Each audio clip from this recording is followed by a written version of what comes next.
Hi everybody, it's Miss Dara, and today we're going to read Not Quite Narwhal by Jessa Seema. Kelp was born deep in the ocean.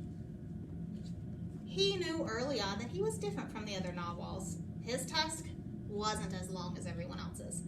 He had different tastes in food, and he wasn't a very good swimmer. But his friends didn't seem to mind, so Kelp decided he wouldn't either. That is, until he was swept away by a strong current. I wish I were a better swimmer! Kelp found himself at the surface, closer to land than he'd ever been before. High up on the cliff, he spotted a mysterious, sparkling creature. It looked so familiar. It looked like Kelp! Kelp swam toward land as fast as he could, which wasn't very fast at all, hoping that he could catch up with a creature that looked just like him.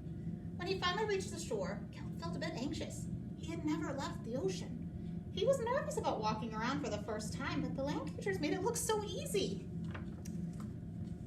It wasn't. Eventually, he got the hang of it.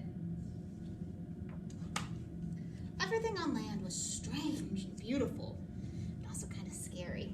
Kelp began to think he might never find the creature that looked just like him, but as he stumbled out of the forest, land narwhals!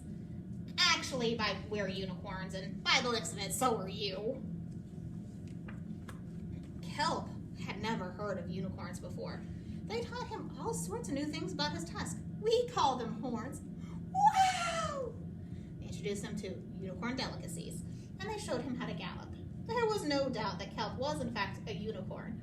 He was having so much fun that he didn't want to leave. But then he remembered all his friends under the sea. Kelp missed them terribly, so he said goodbye to the unicorns and returned to the ocean. Come back soon! Kelp swam home as fast as he could, which wasn't very fast at all, hoping that the narwhals would still like him now that he was a unicorn. When he finally arrived, Kelp had butterflies in his stomach. Welcome home, Kelp! Kelp took a deep breath and told his friends the news. It turns out I'm not a narwhal. Well, of course you are. I'm a unicorn. We all knew that. They took it pretty well. Kelp was happy to be home, but now that he'd experienced life on land with unicorns, he couldn't seem to forget them. Did he want to be a land narwhal with the unicorns, or a sea unicorn with the narwhals? Kelp couldn't decide, but then he realized that maybe,